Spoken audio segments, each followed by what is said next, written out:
K-pop Demon Hunters has become a surprise pop culture phenomenon for several reasons. The Netflix animated musical tells a compelling story of female friendship, centered within the exciting and increasingly omnipresent world of K-pop, weaving in various fantasy elements. And it's all available to watch over and over on a global streaming behemoth. Yet the key element of its success is the film's music, full of anthems that help move the film's story forward, while also standing on their own as replay-worthy K-pop hits. The Netflix film has become a pop culture phenomenon.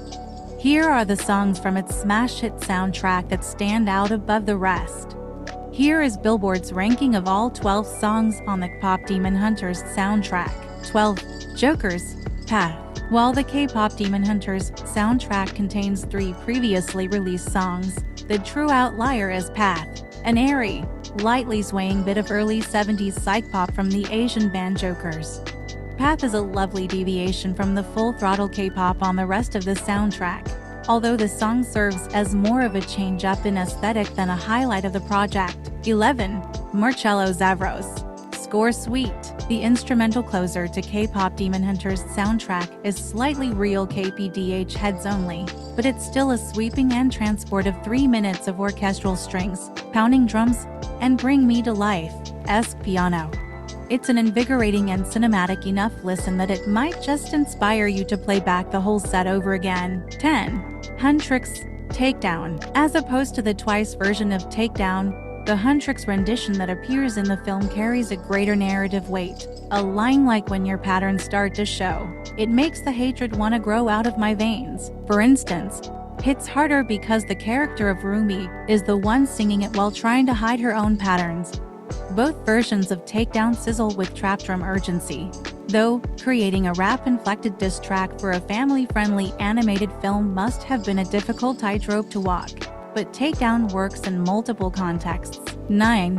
Melomance Love, Maybe. Still the song as of publishing, though perhaps not for that much longer on the Demon Hunters soundtrack with the most Spotify plays, is South Korean duo's Melomance's sweet city pop indebted Love, Maybe, previously familiar for its usage in the hit 2020 to rom-com series Business Proposal. In Demon Hunters, its smooth electric piano and syrupy vocals make perfect sense as the sentimental soundtrack to Rumi locking eyes with Jinwoo for the first time, and then taking a comedic slow-motion spill as he lightly bumps into her while passing by. 8. TWICE Strategy. As the unofficial ambassadors from the IRL K-pop world to the Demon Hunters verse, it was only right that one of superstar girl group TWICE's better original numbers be included on the soundtrack. Strategy doesn't play a particularly integral role in the movie or its plot, but its broken down romantic plotting over its Neptune's reminiscent clang and shuffle beat fits right in the ost. Irresistible enough that you don't even particularly miss the excised Megan Thee Stallion verse. 7. Sajaboys Soda Pop. To introduce Sajaboys as the out-of-nowhere competition to Huntrix, the film needed a song unapologetically catchy enough to sound like an instant smash, and scored with soda pop, complete with a fast-paced beat, smooth like butter vocals, and in a TikTok-ready sound effect. The song is as immediately refreshing as it can, being click open and fizzing, while also making Sajaboys' dreamy appeal immediately clear. Yet compared to the best Huntrix songs, which are rooted in real emotion, soda pop can't help but lose a bit of its flavor. 6. TWICE Takedown. Kicking off the soundtrack with its version of Huntrix's diss take aimed at Sajaboys, Twice provides an authentic pop star sheen to Takedown that turns the aggressive lyricism slightly more elegant and ultimately more satisfying than the film version. In particular, Chaeyoung absolutely shines on the second verse. It's a takedown. I'ma take you out. You break down like, what? She raps, snarling through every syllable. Although their original track Strategy also appears on the soundtrack, Takedown is a more effective gateway to TWICE's overall appeal for unfamiliar listeners. 5.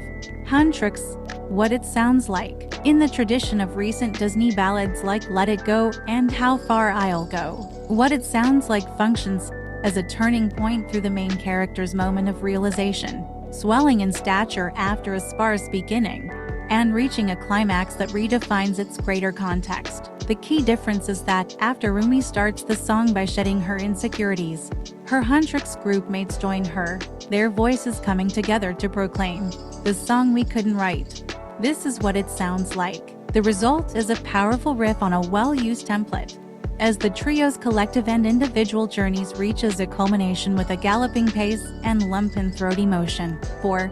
Huntrix. How It's Done. Opening a movie about a global K-pop girl group with a hit that recalls Blackpink's world-conquering aesthetic was brilliant. The hard-hitting production on How It's Done perfectly supports its various movements, from rap to three-part harmony to even a touch of spoken word. The latter part underscores how, despite being pop stars and demon hunters, Huntrix are also just girls.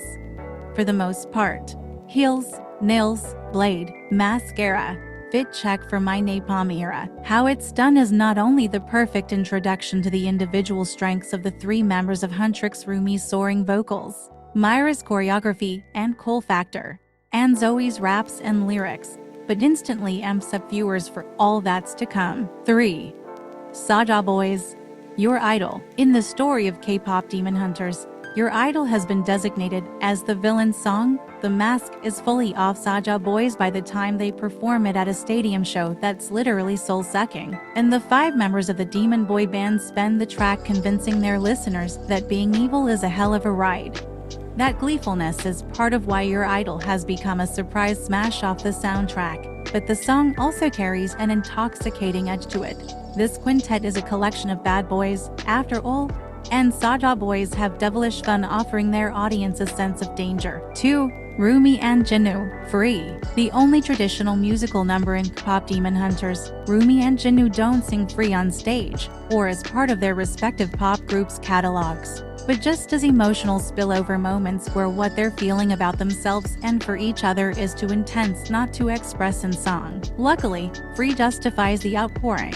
EJA and Andrew Koi's voices intertwine beautifully on an overpowering chorus that packs all the release you could ask for from a song about letting go, and the result feels halfway between the Chainsmokers and Halsey's Closer and Aladdin's A Whole New World. 1.